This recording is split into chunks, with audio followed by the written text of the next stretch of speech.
I wish that they would do a little bit, and they did this with Laurie. They had little moments where they brought Laurie back throughout that season, like when he was having the vision, seeing Laurie during when they were at the prison, when he was like hearing the phone ring, he was going, hearing the phone, seeing her, and all of that. I wish that they would have done a little bit of that, even sparingly. It doesn't have to beat you over the head, no pun intended. Oh. I feel like that may end up happening, though, by the way. I would... Only because it's like a technique. It's only been applied once. It's like almost ethereal. Yes. And it's not something you typically see in the show. Like, we only saw it in this one moment of time. And I don't know if it's that they regretted using it in the first place. I don't think it was a mistake for them to use it. I didn't think it was detrimental to the story. I thought it was fine. I think the phone thing kind of threw me off more. I'm like, okay, why does he keep going to answer the phone? That was creepy. That was creepy. the visions of Laurie, though, like, I got it. The phone thing actually made more sense to me than seeing the visions? Laurie. Yeah, because that to me, first of all, it was the perfect thing to scare the crap out of you. It was at that creepy, moment. Yeah. And if Rick was going crazy, that would be it. Mm-hmm. Seeing Laurie, that's a visual hallucination. That you have to sell that. That's a bridge too far, in my opinion. Okay. Alluding to a phone ringing and hearing a voice. I don't know about you, but I hear voices all the time. Okay. Well, obviously pirate voices. Well, there you go. Captain Kirk every now and again. I see. Understand. You have to brush your teeth before bed. So that sort of thing. But like seeing something. First of all, if you were seeing something, ooh. Seeing the actual vision of the person. I mean, yeah, I get it. But I feel like, I think that they've dragged this on for a while, that it would be a good reminder to kind of understand where Rick is coming from, what he's lost, and why he has this rage that he does. Because I think we've gone through almost 2 full seasons of this, and I think a lot of people are sort of like, oh God, Rick, calm down. You kind of forget. Well, because we're sick of it.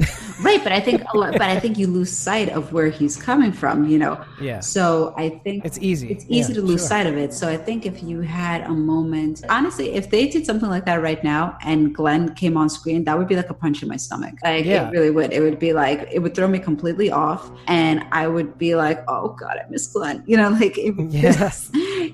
They need to do something to dislodge Rick from his present path, like to really just jar his presence. And it would be jarring for us as viewers too, to kind of see Glenn again. Or even if it's like, I remember, I think it was season 4, episode where Rick bit the throat out of the Claimer guy, Joe the Claimer. Yeah. Savage Rick. Right. That episode was intermixed with flashbacks of Rick having a conversation with Herschel about what it means to be like a good father and a good person in this world and blah, blah, blah.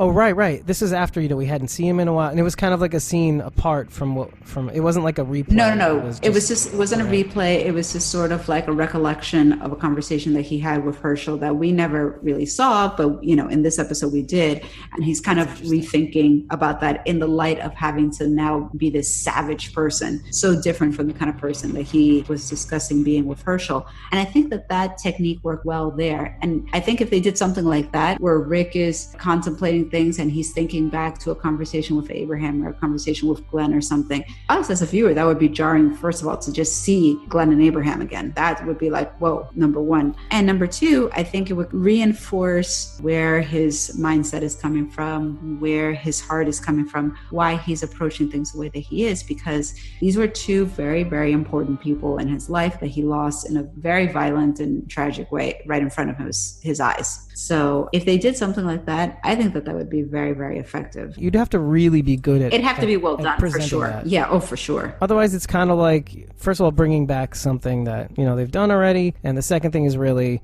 it's kind of like using something out of left field to kind of bring the story back rather than something that's already on the board. Mm-hmm, mm-hmm. So to me, that's almost like a cheat. Mm-hmm. Like, oh, you're bringing something in to kind of get the story back on track that we would have never seen coming, right? Mm-hmm. That, like, things that aren't already on the playing field. So, which some people do in order to save the story. I'm skeptical if that's going to happen, only because it would be too jarring. It's like you're using this as kind of like a reset button. Oh, you only get to use these once every 4 seasons, and now it's the 8th season, so you can use it now. So I don't know. Yeah, no, I hear you. I mean, It would be. I'm not saying no, but I'm saying that I'd be curious. Yeah. And I'd be gritting my teeth to see how they execute this. Because, it could turn off a lot of people, too. It could. But I don't think, It was all a dream? What?